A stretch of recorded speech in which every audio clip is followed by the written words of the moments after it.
Hi hello welcome to my channel. ఈరోజు వచ్చేసి మహానంది పుణ్యక్షేత్రం మీకు చూపించబోతున్నానండి. అసలు ఈ మహానంది ఎక్కడ ఉంటుంది, ఎలా ఉంటుంది, అసలు ఏ దేవుడు ఉన్నారు, ఎవరు వెలిసారు, ఏంటి అనేది ఈ పూర్తి వివరాలు మీరు తెలుసుకోవాలంటే ఈ వీడియోని స్కిప్ చేయకుండా ఖచ్చితంగా చూడాల్సిందే.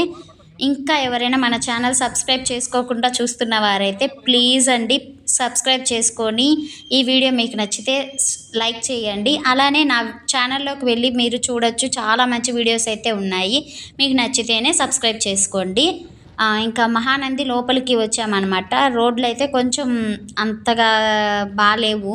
సో దాని లోపలికి వెళ్తూ ఉంటే మీకు అక్కడ కనిపించేవన్నీ చూపిస్తూ ఉన్నానన్నమాట. మహానంది అనే ఊరి పేరే మహానంది అనమాట. ఇది ఎక్కడ ఉంటుందంటే భారతదేశంలో ఆంధ్రప్రదేశ్ రాష్ట్రంలోని నంద్యాల జిల్లాలో కొంచెం 21 కిలోమీటర్ల దూరంలో ఉంటుందన్నమాట మహానంది అనేది. ఇక్కడికైతే మేము చేరుకున్నాం. ఇక్కడ వెళ్తుండగా ఇక్కడ కారుకి మాత్రం 80 రూపాయలు అయితే కట్టించుకుంటారు. మీరు ఆడ బోర్డు చూడొచ్చు. ఇవైతే తీసేసుకొని ఇంకా లోపలికి అయితే వెళ్తూ ఉన్నాం. అయితే ఈ మహానంది చుట్టుపక్కల మొత్తం అడవిలాగే ఉంటుందన్నమాట. అడవిలాగా మొత్తం ఎటు చూసినా అడవే కనిపిస్తూ ఉంటుంది. ఇది వచ్చేసి నల్లమల కొండలకు తూర్పుగా ఉంటుందంట. అయితే ఈ మహానంది 15 కిలోమీటర్ల దూరంలో నవనందులు అని పిలువబడే 9 నంది పుణ్యక్షేత్రాలు ఉన్నాయంటండి. మహానందికి 15 కిలోమీటర్ల దూరంలో 9 నందులు అనమాట. అంటే నవనందుల్లో మహానంది అనేది మాత్రం ఒకటి అని చెప్తారు. ఆ మహానంది అనేది పెద్ద పుణ్యక్షేత్రంగా పిలుస్తుంటారండి. అయితే ఇది పురాతనం 1500 సంవత్సరాల నాటిదని అయితే అంటూ ఉంటారు.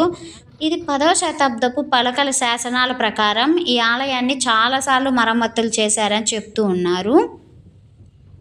అయితే ఈ 9 ఆలయాలు నేను మీకు చెప్పాను కదా, అవి ఏంటేంటివి అనేది ఇప్పుడు మీకు చెప్తాను. మొదటిది మహానంది, రెండవది శివనంది, మూడవది వినాయక నంది, నాలుగవది సోమనంది, ఐదవది ప్రథమ నంది, ఆరవది గరుడ నంది, ఏడవది సూర్యనంది, ఎనిమిదవది కృష్ణనంది. కృష్ణనందిని విష్ణునంది కూడా అని అంటారు. తొమ్మిదవది నాగనంది. చెప్పాను కదండి, 9 నందుల్లో మహానంది అనేది ఒక పెద్ద పుణ్యక్షేత్రంగా చెప్తూ ఉంటారు. అయితే మహాశివరాత్రి రోజు మనం శివునికి చాలా గొప్పగా చేసుకుంటూ ఉంటాం కదా ఆ రోజు పూజలు అని. అలానే ప్రతి సంవత్సరం ఇక్కడ కూడా ఆ శివరాత్రి రోజు చాలా బాగా చేస్తారంట ఉత్సవాలు. అయితే ఇది నంద్యాలకి 21 కిలోమీటర్ల దూరంలో ఉంటుందండి, మీకు నేను చెప్పాను కదా. అయితే ఈ ఆలయం గురించి ఇంకా కొన్ని విశేషాలు అయితే తెలుసుకుందాం. ఈ ఆలయం కళ్యాణి లేదా పుష్కరిణి అని పిలువబడే మంచినీటి కొలనులకు చాలా ప్రసిద్ధి చెందిందంట. అయితే ఆలయ నిర్మాణం ఈ ప్రాంతంలో చాళుక్యుల రాజుల బలమైన ఉనికినైతే చూపిస్తుంది. ఆలయ కొలనులు విశ్వకర్మల నైపుణ్యాన్ని చూపుతాయి. మీరు గుడిలోకి వెళ్ళినప్పుడు మీకు చాలా కొనలు అయితే కనిపిస్తూ ఉంటాయండి. ఆ కొలనులు ఎలా కనిపిస్తాయంటే విశ్వకర్మల నైపుణ్యం ఎలా ఉంటుందనేది ఇక్కడ చూస్తే తెలుస్తుంది. చూశారు కదా, ఇక్కడ ఒక పెద్ద నంది బయట ఎలా కనిపిస్తుందో ఎదురుగా కనిపించేదండి టెంపుల్ అనమాట. మనం ఆ నందిని దాటుకొని లోపలికి వెళ్ళాలి. ఇక్కడ మీకు సౌకర్యానికి చాలా బాగుంది, హోటల్స్ అవన్నీ ఉన్నాయి. ఈ నంది చుట్టూరు చూసారా, ఒక గార్డెన్ లాగా పూల తోటలాగా ఎట్లా పెట్టేశారో చాలా బాగుంది. అసలు ఈ బయట ఈ నందీశ్వరిని చూస్తేనే ఎంతో బాగా అనిపించింది. ఇంకా లోపలికి వెళ్తే ఇంకా బాగా అనిపిస్తుంది. అయితే ఈ ప్రారంభ నిర్మాణాన్ని 7వ శతాబ్దంలో బాదామి చాళుక్యులు నిర్మించారంట. 10వ 15వ శతాబ్దంలో అనేక సార్లు మార్పులు చేర్పులు అయితే చేశారని చెప్తూ ఉన్నారు. అయితే మధ్య గర్భగుడి మీద గోపురం బాదామి చాళుక్యుల నిర్మాణ శైలిలో నిర్మించబడిందంట. అయితే ఆలయంలోని ఇతర నిర్మాణాలు విజయనగర శైలిలో ఉంటాయి. పురాణాల ప్రకారం నందాస్ అని పిలువబడే స్థానిక రాజులు 10వ శతాబ్దం సిఈలో ఇక్కడ పాలించారు. మరియు అనేక దేవాలయాలను నిర్మించారు మరియు వారు పితృదేవత అయిన నందిని పూజించారు. అందుకే దీనిని మహానంది అని పేరు వచ్చిందనమాట. అందుకే మనం మహానంది అని పిలుస్తాం. అయితే ప్రధాన ఆలయం చుట్టూ 3 కొలనులు ఉంటాయన్నమాట. మీరు గుడి లోపలికి వెళ్ళి చూస్తే తెలుస్తుంది. 3 కొలనులు స్టార్టింగ్లో వెళ్ళగానే మీకు ఎడమ చేతి వైపు ఒకటి, కుడి చేతి వైపు ఒకటి కనిపిస్తుంది. ఇంకొంచెం లోపలికి వెళ్ళి టెంపుల్ లోపల ఇంకొక కొలను కూడా ఉంటుందన్నమాట. మొత్తం 3 ఉంటాయి. అయితే చెప్పాను కదా, ప్రవేశ ద్వారం వద్ద 2 ఉంటాయి, ఆలయం లోపల ఒకటి ఉంటుంది. ఈ పవిత్ర ట్యాంక్ 60 చదరపు అడుగులు మధ్యలో మండపం అని పిలువబడే బహిరంగ మండపం అన్నమాట. అయితే ట్యాంక్ యొక్క ఇన్లెట్లు మరియు అవుట్లెట్లు ఏర్పాటు చేయబడ్డాయి. తర్వాత నీటి లోతు నిరంతరం 5 అడుగుల వద్ద ఉంచబడుతుంది. తద్వారా యాత్రికులు పవిత్ర జిల్లాలో స్నానం చేయడానికి వీలు కల్పిస్తుంది. లోపలున్న పెద్ద కొలనులో ప్రతిరోజు సాయంత్రం 5 గంటల తర్వాత స్నానం చేయడం నిషేధించేశారండి. అయితే నీటి వనరు యొక్క ప్రత్యేకత ఏమిటంటే ఇది సీజన్ల మార్పుతో సంబంధం లేకుండా స్థిరమైన ప్రవాహాన్ని కలిగి ఉంటుంది. అంటే సమ్మర్ సీజన్ అదేం లేకుండా ఎప్పుడైనా నీళ్ళు ఉంటాయి. ఈ నీటి వనరు స్వయంభూ లింగానికి దిగువన ఉన్న గర్భగృహ అంటే అంతర్గత మందిరం అని అంటారు. అక్కడ ఉద్భవించి ఉందన్నమాట. అయితే శివలింగం శివుని చిహ్నం దగ్గర ఉన్న నీటిని తాకొచ్చు. భక్తులు ప్రార్థనలు చేసి శివలింగాన్ని తాకవచ్చు కానీ ఇది సాధారణమైనది కాదు. ఎందుకంటే సాంప్రదాయకంగా ఆ దేవాలయంలో ప్రధాన దేవతల భక్తులు స్పర్శకు దూరంగా ఉంచబడుతుంది. మామూలుగా మనం గుడి లోపలికి వెళ్తే గర్భగుడిలోకి రానివ్వడమే పెద్ద గొప్ప. అసలు తాకనివ్వరు కూడా మనల్ని. కానీ ఇక్కడైతే తాకనిస్తారు. అది కూడా మీకు తాకనిస్తారు అంటే పర్ హెడ్ 250 రూపీస్ అనుకుంటానండి. ఆ టికెట్ తీసుకొని వెళ్తే మీరు లోపలికి గర్భగుడి లోపలికి వెళ్ళి స్వామివారికి మనం తల ఆనించి మరి మన కోరికలను చెప్పుకోవచ్చు అనమాట. బై మిస్టేక్ మేము తెలుసుకోకుండా వెళ్ళాం. అందులోనూ మేము 6 మెంబర్స్ వెళ్ళాం. పర్ హెడ్ 250 రూపీస్ అంటే మనం ఏదో కొంచెం పూర్ కాబట్టి మనమైతే అంత దూరం తీసుకోలేదు. జస్ట్ బయట కొంచెం దూరం నుంచే చూసి మొక్కు చెప్పుకొని అయితే వచ్చేసాము. అయితే ఇక మేము చెప్పాను కదా, మనం లోపలికి వెళ్ళడానికి ఫోటోలు అవన్నీ మాత్రం తీసే ఛాన్స్ అయితే అస్సలు లేదు. మీరు లోపలికి ఫోన్లు అసలు అక్కడి నుంచి తీసుకువెళ్ళడానికి కూడా లేదు. ఇప్పుడు నేను ఇందాక క్యూలో వెళ్ళడం మీకు చూపించాను కదా, అక్కడికి ముందు అసలు ఎంట్రన్స్లోకి వెళ్ళగానే మీకు లెఫ్ట్ సైడే ఒక కౌంటర్ కనిపిస్తుంది. ఆ కౌంటర్ దగ్గరికి వెళ్ళేసి మొబైల్ అక్కడ ఇచ్చేసేయాలన్నమాట. టికెట్ వచ్చేసి 10 రూపీస్ 20 రూపీస్ ఉంటుంది. ఖచ్చితంగా మొబైల్ ఇచ్చేసి వెళ్ళండి. ఎవరేం చూస్తారులే, ఎవరు పట్టించుకుంటారని మొబైల్ లోపలికి తీసుకెళ్ళొద్దు. వాళ్ళు ఖచ్చితంగా మీకు ఫైన్ అయితే వేస్తారు. లోపలికి తీసుకెళ్ళి ఫోటోలు తీయడం, వీడియోలు తీయడం అస్సలు ఒప్పుకోవట్లేదు. కోర్టులో కేసు కూడా జరిగిందంట. నేను అక్కడ కనుక్కున్నాను. ఎందుకు అనేది ఇప్పుడు మీకు చెప్తాను. లోపల కొలనులు ఉన్నాయి కదండి, ఆ కొలనుల దగ్గర అంటే లేడీస్, చిన్నపిల్లలు, పెద్దవాళ్ళు, ముసలి వాళ్ళు ఎవరైనా సరే అక్కడ స్నానాలు ఆచరించడం జరుగుతూ ఉంటే కొంతమంది ఉంటారు కదండి గుళ్ళల్లో కూడా చేసే అసభ్యకరమైన విషయాలు. లేడీస్ అక్కడ నీళ్ళల్లో దిగినప్పుడు ఫోటోలు తీయడం ఇవన్నీ చేయడం వల్ల ఒకసారి కోర్టు విషయంలోకి వెళ్ళింది ఇది. అందుకనే మనని మొబైల్ అయితే లోపలికి తీసుకువెళ్ళనివ్వలేదు. మేము వెళ్ళినప్పుడు ఒక అతను తెలియకుండా తీసుకెళ్ళి లోపల ఫొటోస్ తీశారంట.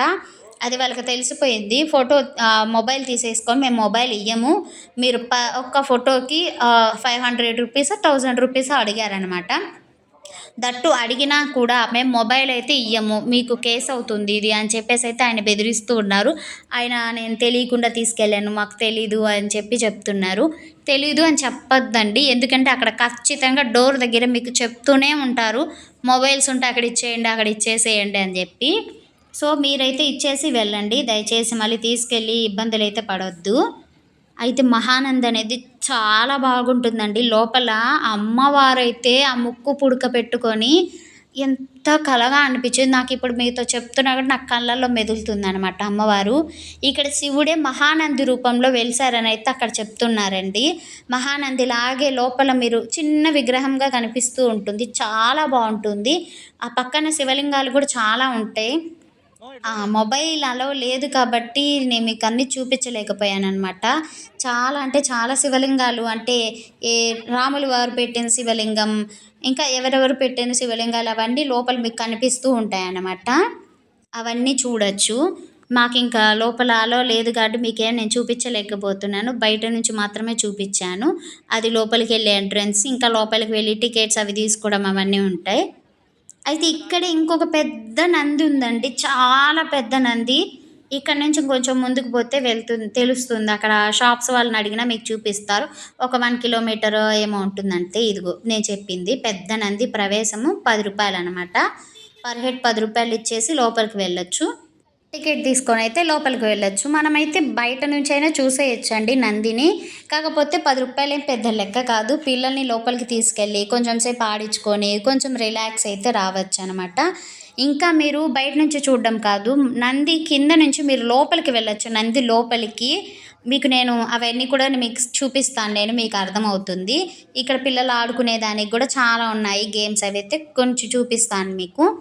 అయితే మీకు ఇందాక నేను కొన్ని కొలలున్నాయి మహానంది గుడి లోపల అని చెప్పాను గయితే. అయితే నీరు దాని స్ఫటికాకార మరియు వైద్య లక్షణాలకు ప్రసిద్ధి చెందిన మరియు ఎప్పుడూ గోరువెచ్చగా ఉంటాయన్నమాట. అయితే బయటకు వెళ్ళే నీరు గ్రామం చుట్టూ ఉన్న 2000 ఎకరాల సౌరవంతమైన భూమికి సాగునీరు అందిస్తది.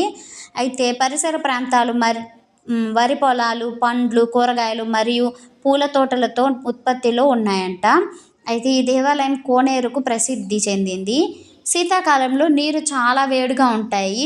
అలానే వేసవి కాలంలో విరుద్ధంగా ఉంటుందన్నమాట. అంటే తెల్లవారుజామున నీరు గోరువెచ్చగా ఉంటాయి. మరియు ఉష్ణోగ్రత పెరుగుదలతో నీరు క్రమంగా చల్లబడతాయంట. ఇదేనండి ఇక్కడ ఉండే ప్రాముఖ్యత. కొలనులో నీళ్ళలో ఉండే ప్రాముఖ్యత కూడా చూడండి. ఇదనమాట మహానంది నేను తెలుసుకున్న కొన్ని విశేషాలు. పూర్వం కర్నూలు మండలంలోని కొంత ప్రాంతాన్ని నందరాజు అనే పుణ్యపురుషుడు పరిపాలించేవాడంట. అయితే ఇతను నిత్యవచనుడు, పరమ దయాభాసురుడు, పరమేశ్వరుని భక్తుడంట ఈయన. అయితే నిత్యము శివలింగార్చన చేసేవారంట. మంచినీరు కూడా ముట్టడి పరమనిష్టంగా ఉండేవారు ఈయన. ఈయన రోజు గోక్షీరంతో అభిషేకం అయితే చేసేవారంట. అందుకే ప్రత్యేకంగా ఆవుల మందను పోషించేవారు. అయితే అన్ని ఆవుల్లో కపిల క్షీరము ప్రత్యేకంగా అభిషేకానికే ఉపయోగించేవారు. ఆ గో సంరక్షణకు గోపాలుడనే నమ్మకమైన ఒక బంటుని పెట్టుకున్నారనమాట, ఆ గోవుల్ని కాపాడుకోవడానికి. అయితే గోపాలుడు ప్రతినిత్యము ఉదయాన్నే ఆవులను తోలుకొని అడవికి వెళ్ళేవాడంట. అయితే చక్కని పచ్చని బయలతో ఆవులను మేపుకొని సాయంకాలంకి వచ్చేసేవాడు. గోక్షీరములు రాజప్రసాదంలో అందించి తిరిగి ఇంటికి వెళ్ళేవారంట.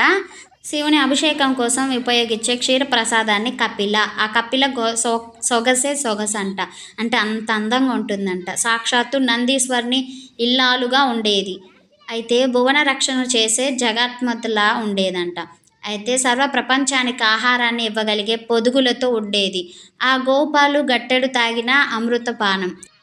ఆ నంది అనేది చాలా అందంగా ఉంటుందంట. నడవడం కూడా నాట్యం చేస్తున్నట్టు, కొమ్ములు అంత అందంగా ఉండేవంట.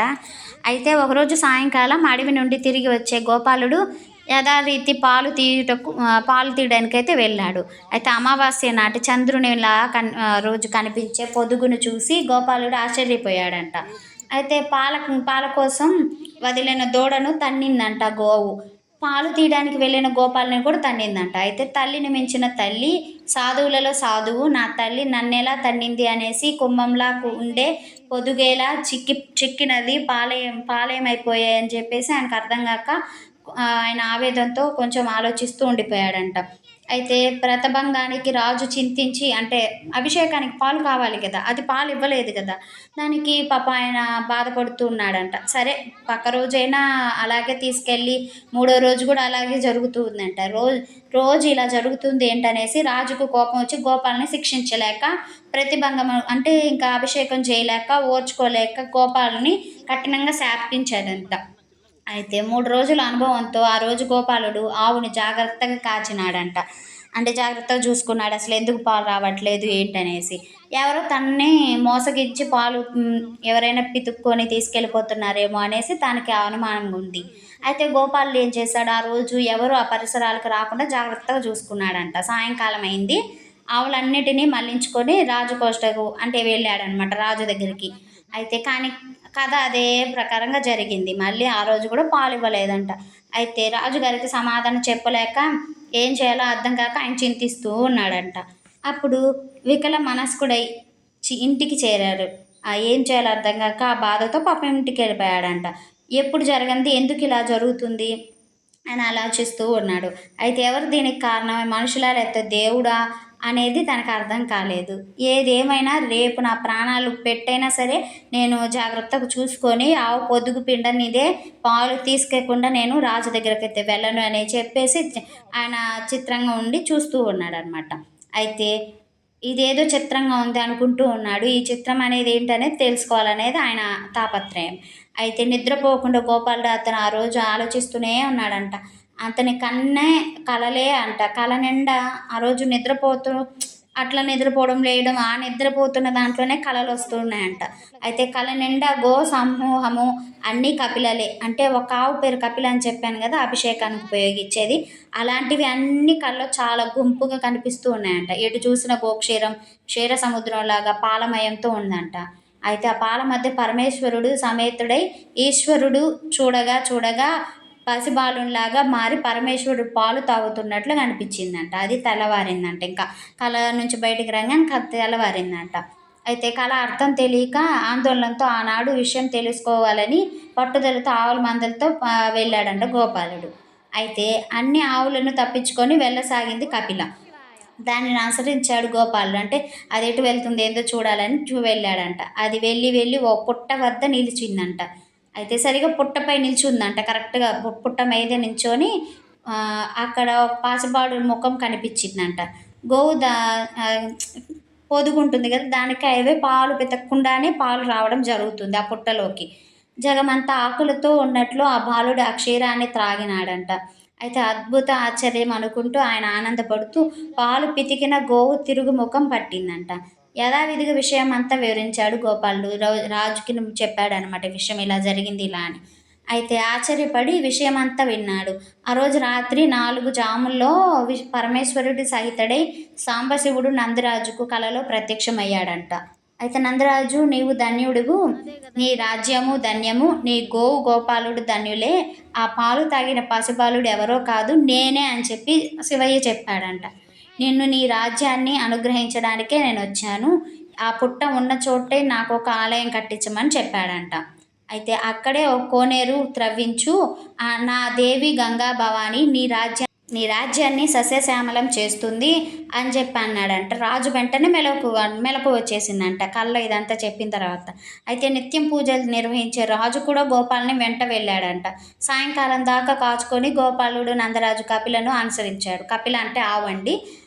అది దాని వెనకాల వెళ్ళడం చేసి చూశారంట. అయితే అద్భుతమైందంటే ఆ దృశ్యాన్ని చూసిన రాజు కూడా కదిలాడు. ముందుకు వస్తున్న రాజును చూసి కపిల అడుగు వేసింది. ఆ అడుగు పుట్టపై పడింది. ఆ కపిల బాలుడు అదృశ్యమైనారంట. ఆ రాజు తన తొందరపాటుకు నొచ్చుకున్నారు. అంటే ఆయన తొందరపడి వెళ్ళకుండా ఉంటే అక్కడ ఇది జరిగేది కాదు కదా అనేసి. తిరిగి తన రాజ్యానికి వచ్చి వాస్తు ప్రవీణులైన శిల్పులను పిలిపించి ఆలయ నిర్మాణాన్ని కొనసాగించాడంట. సమీపంలోనే కోనేరు త్రవ్వించాడంట. ఆ పుట్టలో వెలిసి ఉన్న శివలింగరూపుడు మహానందీశ్వరుడని, ఆ క్షేత్రమే మహానంది అని దివ్యక్షేత్రంగా ఇప్పుడు అందరికీ తెలిసిందనమాట. మీకు లోపలికి వెళ్ళినప్పుడు ఒక బొమ్మ రూపంలో కూడా పెట్టుంటుందండి. పుట్టలో శివలింగం లాగా పెట్టి శివయ్య నోరు ఇలా తెరిచినప్పుడు పైన ఆవు రూపాన్ని పెట్టి ఆ పొదుగు నుంచి పాలు వస్తున్నట్టు కూడా ఉంటుంది. ఇదండి మహానంది అసలు ఎలా వచ్చింది, ఎవరు నిర్మించారు ఏంటనేది మీకు ఇప్పుడు అర్థమయ్యి ఉంటుంది. ఇదనమాట మహానంది యొక్క స్టోరీ వచ్చేసి ఇది. నాకు తెలిసింది మీకు చెప్పాను. శివుడే మన మహానంది రూపంలో ఇక్కడ వెలిసారనమాట. అందుకే ఇక్కడ మహానంది అని అయితే అంటుంటారు. మీకు ఈ చుట్టుపక్కల అన్ని హోటల్స్ అన్నీ అవైలబుల్ అయితే ఉన్నాయి మీరు చూస్తే. ఇదే అండి మహానంది యొక్క పుణ్యక్షేత్రం వివరాలు. మీకు నచ్చినట్టయితే ప్లీజ్ లైక్ చేయండి, అలానే షేర్ చేయండి. ఇంకో నలుగురికి షేర్ అవుతుంది. మీరు వెళ్ళాలనుకుంటే ఒక్కసారి వెళ్ళి చూడండి, చాలా బాగుంటుంది. లోపల గుడిలో మాత్రం చాలా అంటే చాలా బాగుంటుంది. అలానే మీరు వెళ్ళాలనుకుంటే ఒక జత బట్టలు కూడా తీసుకువెళ్ళండి. కొలనులో మీరు వెళ్ళి దిగాలనుకున్నా ఇబ్బంది లేకుండా ఉంటుంది.